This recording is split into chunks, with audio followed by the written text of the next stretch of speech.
Hey, welcome everybody. Hello, hello. All five of us are back today, except for the thing is, we decided we don't need Will on the show, so we kicked him out. We said, Will, we go have some sleep. And then Andrew was complaining, so we said, Andrew, you're out. Like, we don't need you. And Chris is out getting another tattoo. So that just left Anna and I. So you're lucky to have exclusively Anna in the building to hear all about what's top of mind for her at the moment in tech and technology. We're coming off an interesting week. FY25 has kicked off. Microsoft have just done MCAPs, and so they are setting the priorities for FY25. And lo and behold, AI is kind of featured quite prominently in the FY25 game plan. So we might touch on some of those things as we go through today. But Anna, what's been going on with you? Hey, so everything's been really busy lately. Maybe also because I work with central government institutions, and as you know, the UK had an election last week. Yeah. So there was a huge shift that, frankly, I think everybody was able to foresee. But it does mean that a lot of these organizations had things in progress or things that were top of mind for them. And they had to pause everything. And now they're ramping up again rather rapidly. So it's been a little bit chaotic, not to mention exactly what you said, Microsoft's new financial year, new priorities, and everybody, even the strictest central government organization is talking about AI, and they really, really want to at least try it out, get into it, just improve that operational efficiency right now.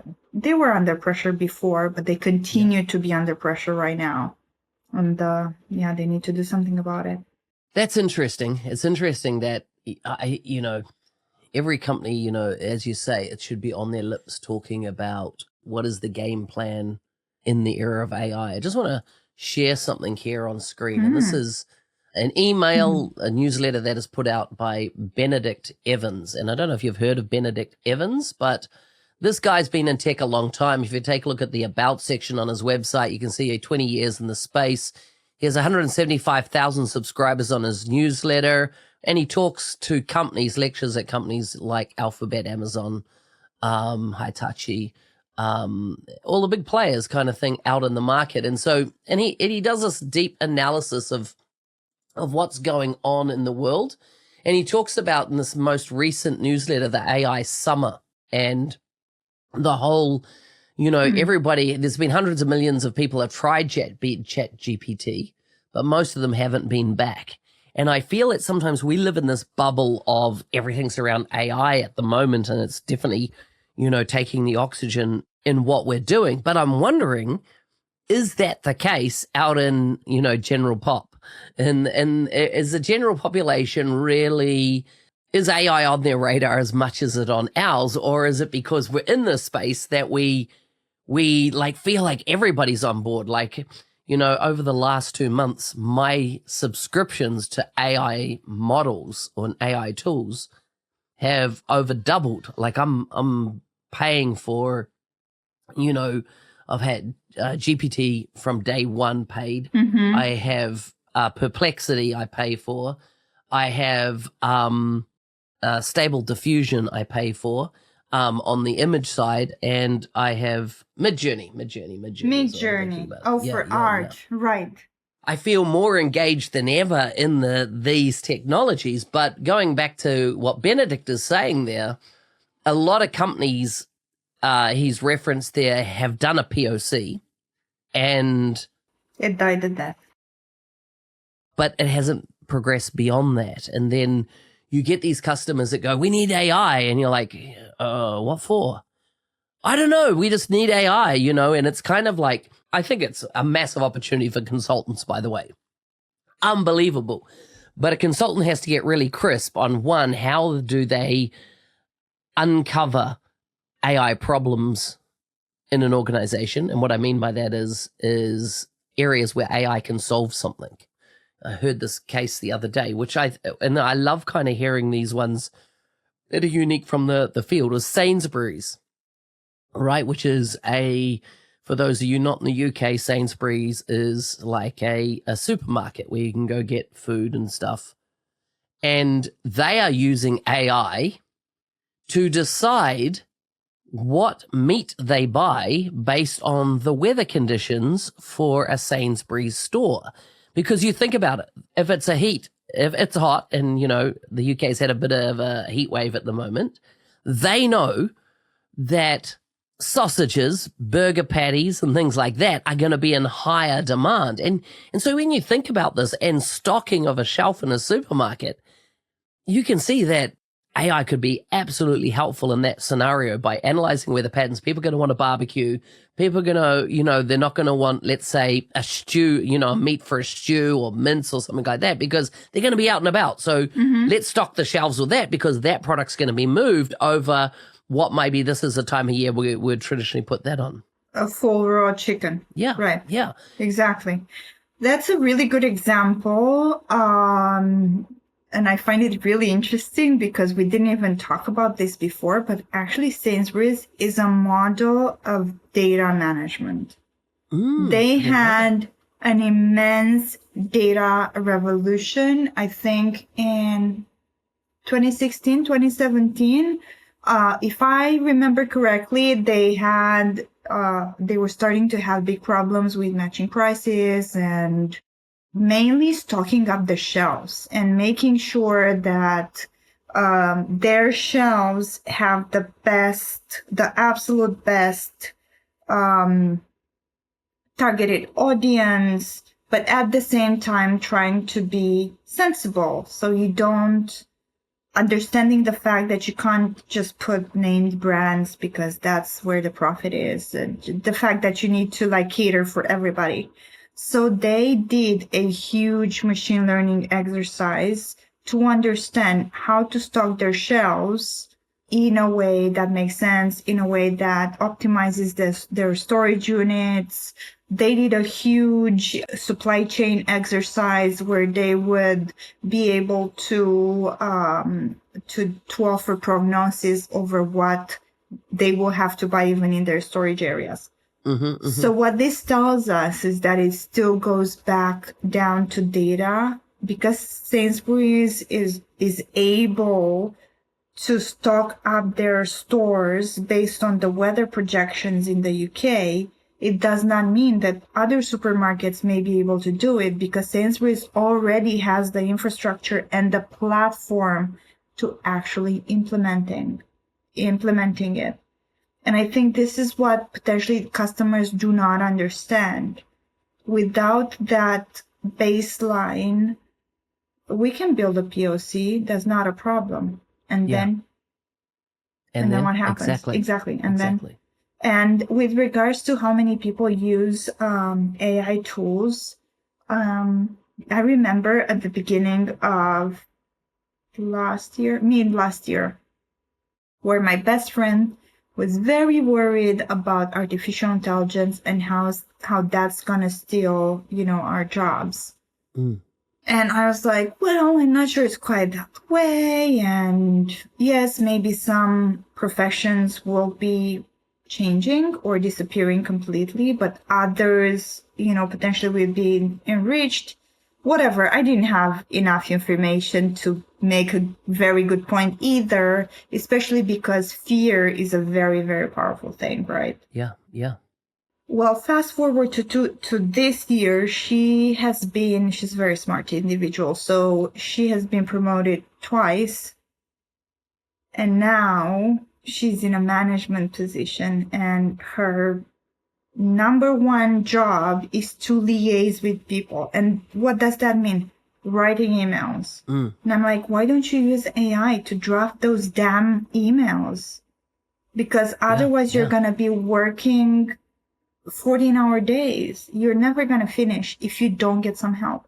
This is where I feel people and organizations can use AI if they realize what's the real use case, not what they want to play with. What is the real use case in their day-to-day lives?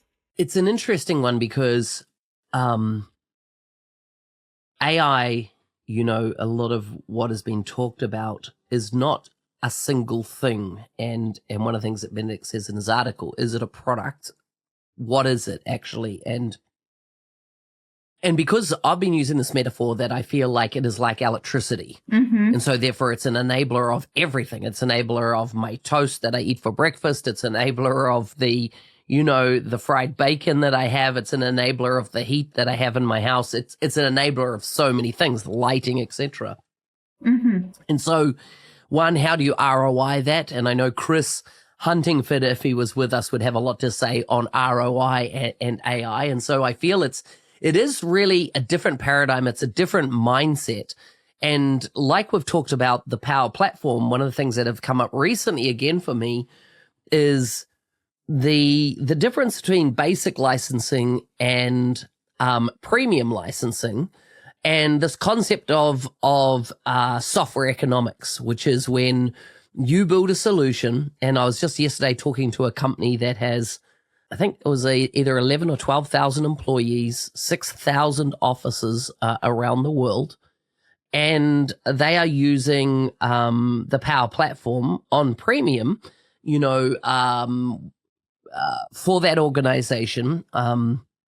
And, this is a corporate end customer using this technology out of Portugal.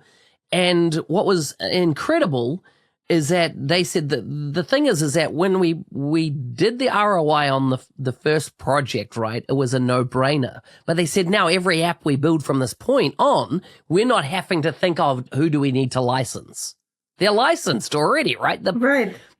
Everybody's licensed. So now they're like, well, the more solutions that we build, that we architect now on this platform, we have diminishing costs as such because it gets extrapolated right out across that.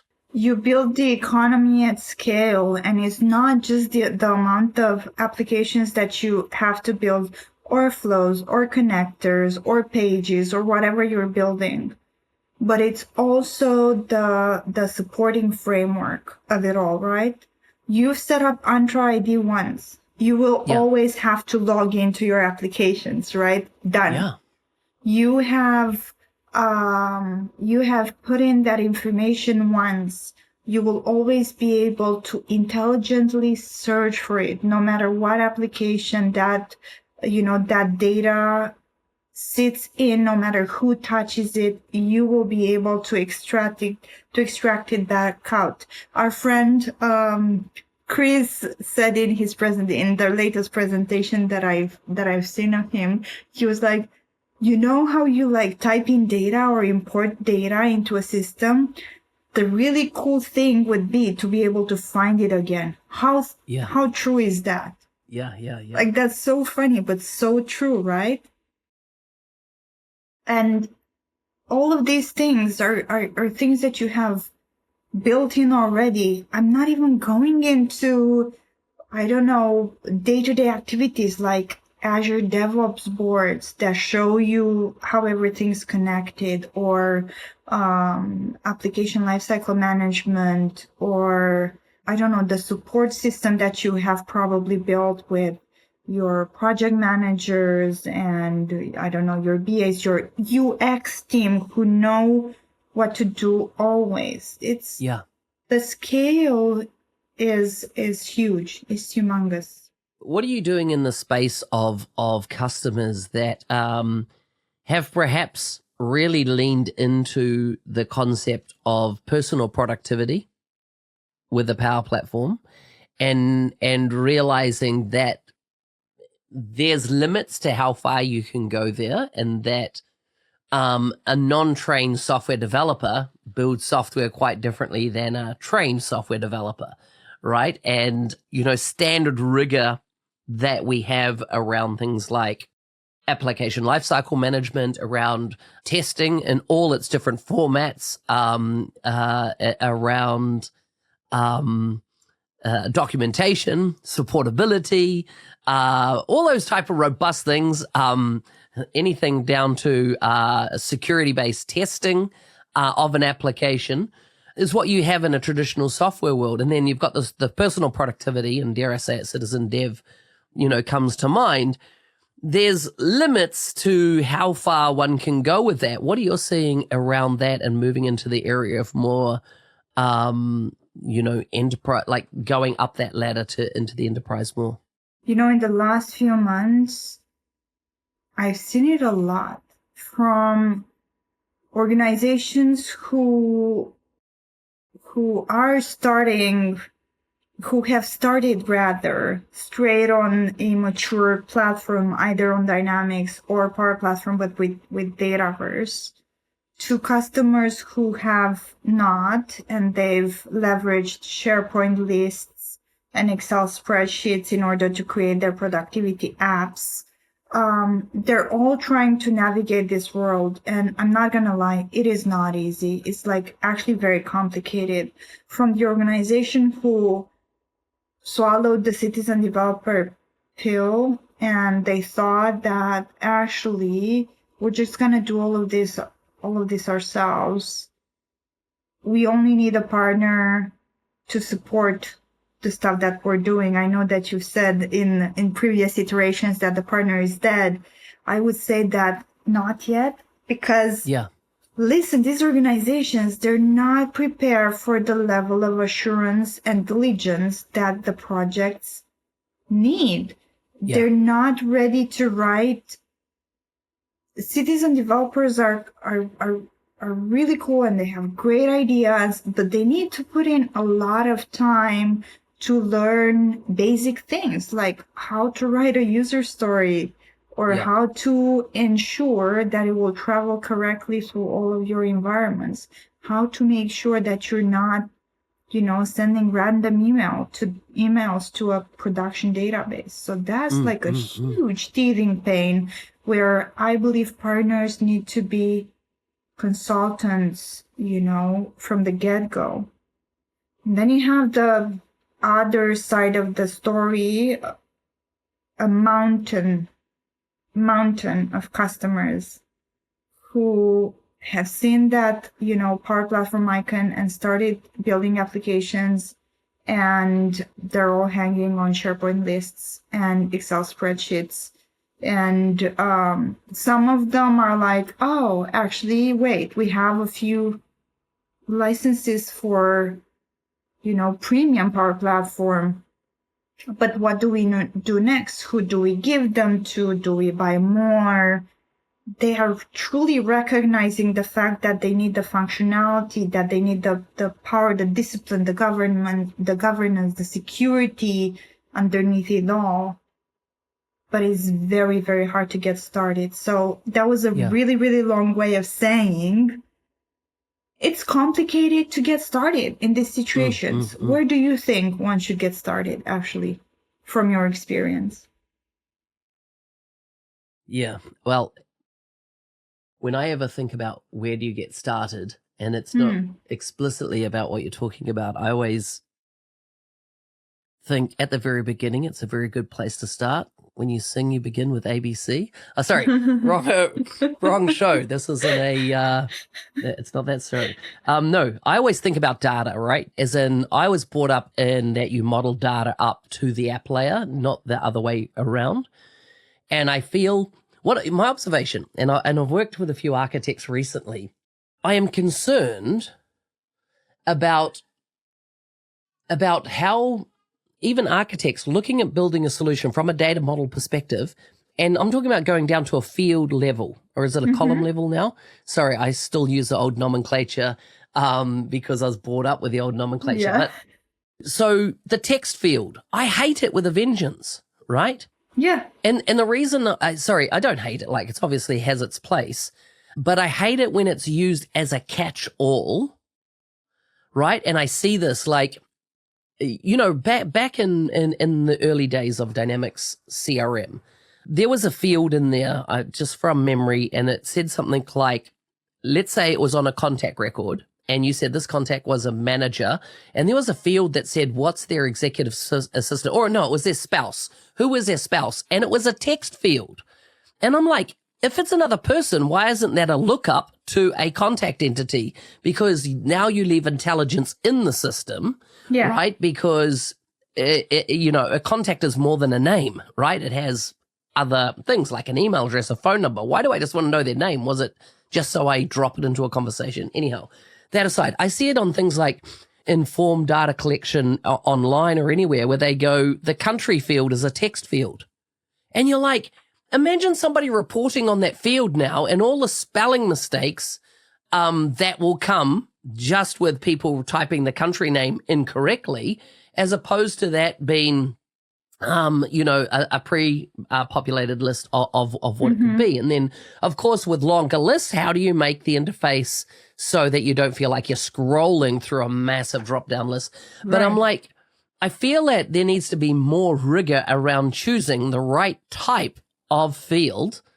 Is it field or column? What am I meant to be saying? I think it's column. Yeah, what type of column? What is the column type?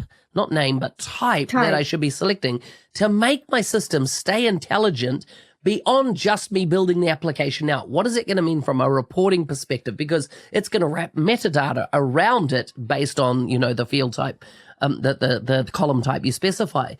Yeah, I just notice that there's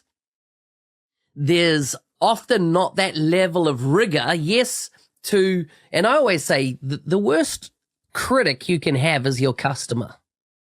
Because your customer doesn't know what good looks like, right? You can show them something and they might think, wow, that looks good. I always say the best critic is my competitor. Yeah. Somebody with the same skills as me in a different organization, because they're going to apply the rigor at the same knowledge level as I have to go, is that best practice? Is that the best way of doing this? Is that going to make the system more intelligent or less intelligent, et cetera, over time? And so I feel that there needs to be a robustness around that area. So when you say, where do I start? I'm always thinking about, how's this data going to be used outside of just its now, application? How is it? And that's why I love Andrew's comment that the Power Platform is not an app story. It's a data story. And I think until people really start to realize that, and then my question is, how do you learn to get good about data? How do you learn, and what I mean is much more beyond just the Power Platform, but, how to catalog it, reference it, how to make it available, how to sanitize it, how to archive it, right? A lot of organizations have no archiving strategy, right? Especially if you're new. Yeah. Like if you started 15 years ago, you kind of know about data because you have to. There's there's no way around it. But if you didn't, if you're just trying to do something right now, it's really, really hard to know about data. And even more tragic, it's really hard to show others the value of data. So I agree with you. We do start with data. We start with the data model. We start with, controls around it, guardrails. We start with the idea that we want to know more than that person's name. That we actually want to know her date of birth to send her a birthday card. I don't know. Yeah. Her hair color. I don't care. But we need to know more about that. Yeah. So that's the idea.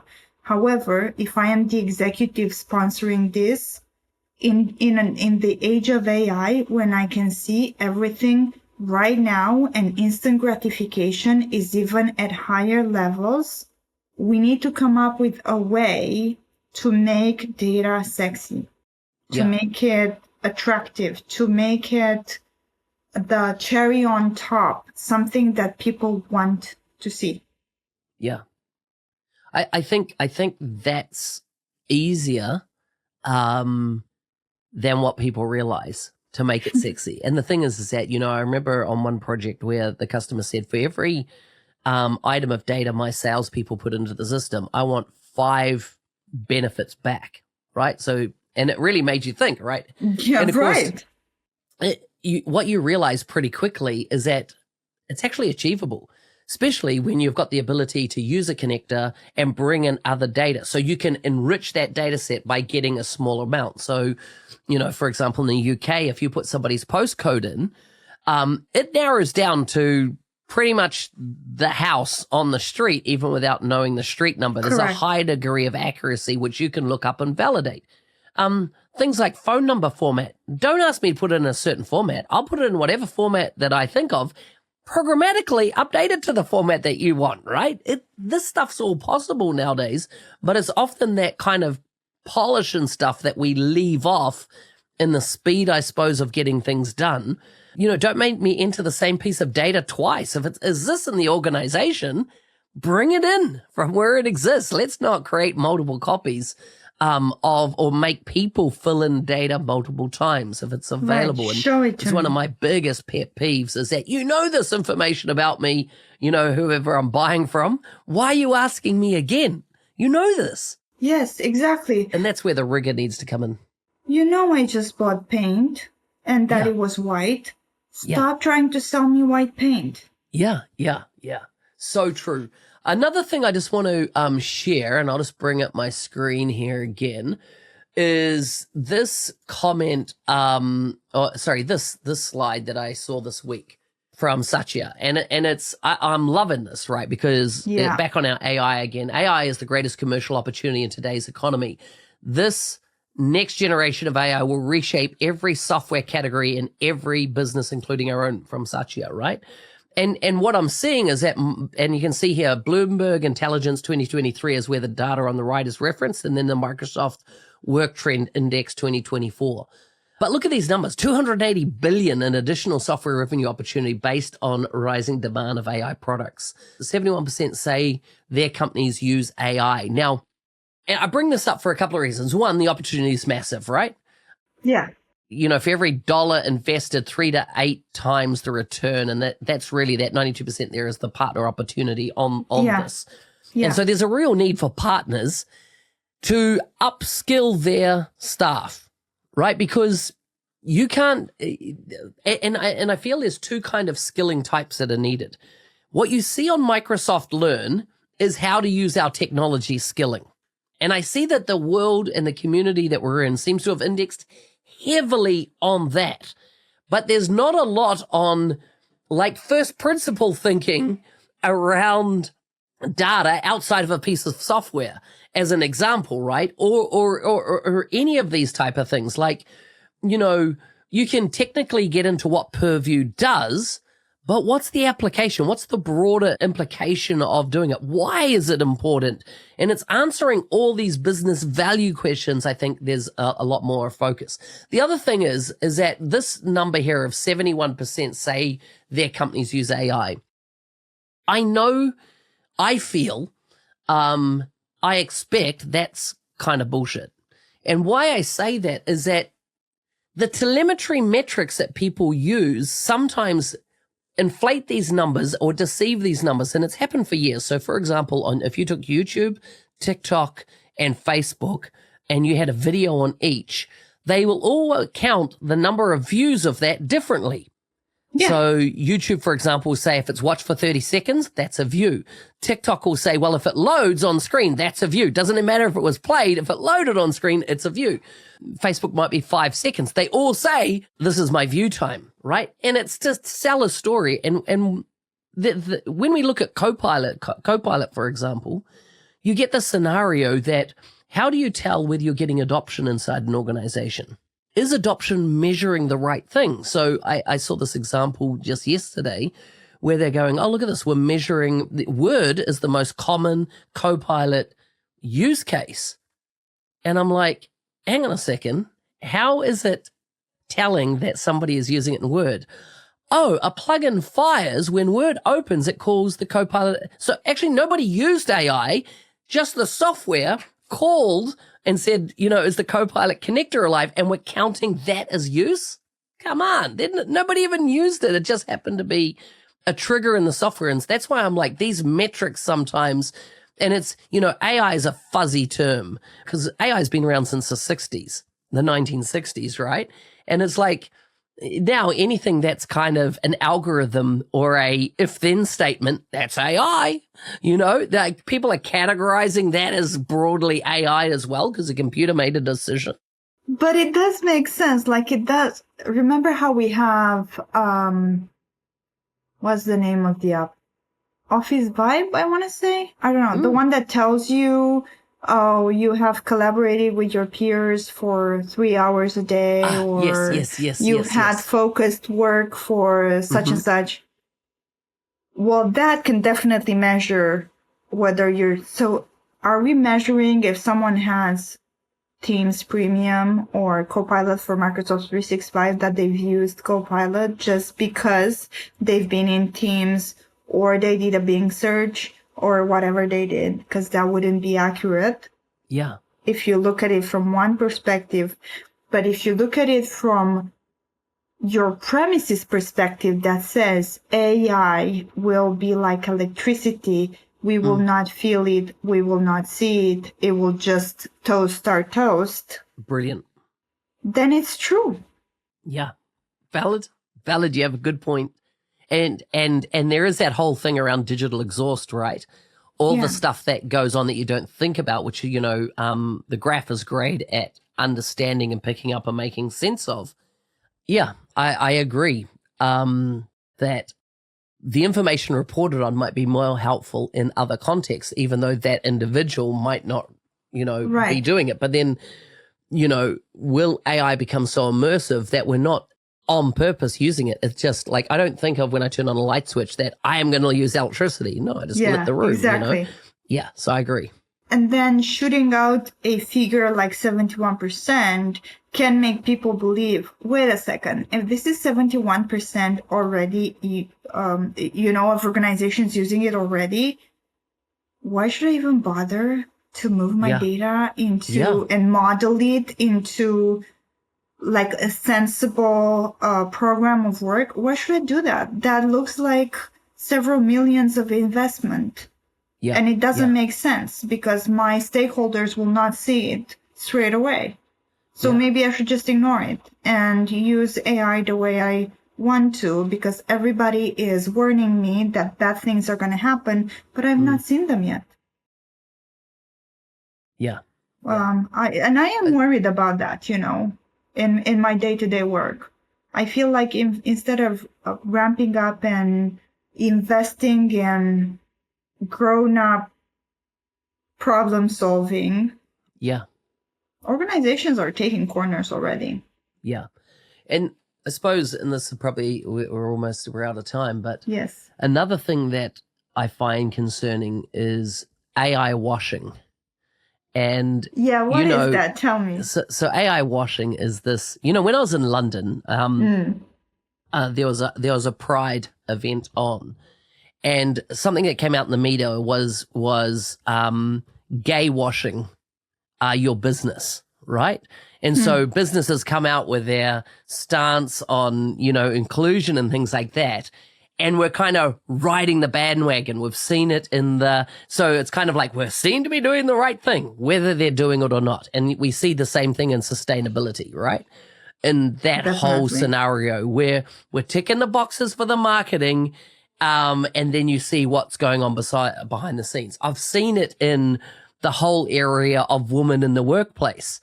We so appreciate we're equal opportunity and everything, and then women go on maternity leave and their job's gone when they come back, right? It's like the chairs got shifted, and it's kind of like to the public, it's all yes, we're this. Behind the scenes, it's like still cutthroat as ever. There's no adhesion to it. So when I look at it in the terms of AI, I see these companies now, and all their marketing is AI this, Copilot that, AI this, and I look at the company and go, okay, how long have you been in business? 15 years?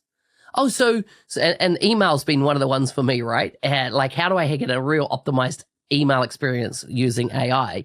And I look at these companies that have got these AI tools, and you're like, oh, you've been doing email classification for 15 years, and all of a sudden, because AI has become the trendy word, you're now AI infused. And it's kind of like, it's it's like, the whole responding to an RFX. It's like, yes, we've got that feature. And it's like the customer's expecting a feature this big and you're meaning it's this big. But it ticks the box of saying, yes, it has AI in it. And that's why I think there's so much AI washing going on in the market where people are calling their products, they're doing startups that they're riding the AI bandwagon, but there's no substance to what's behind it. They're just using it as a marketing phrase rather than it's intelligent. Yeah, I see that a lot as well. I'm not sure I see it a lot in my customers, in our customers.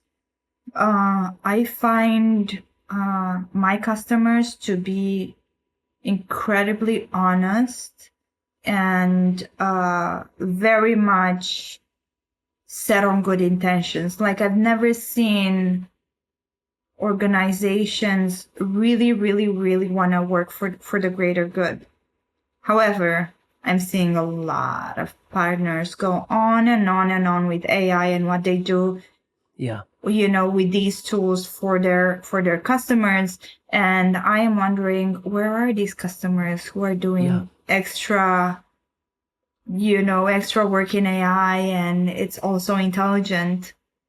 Why aren't they in the news? And in fact, I did try to study this. I've listened to podcasts and I've read magazines and publications and some more obscure than others.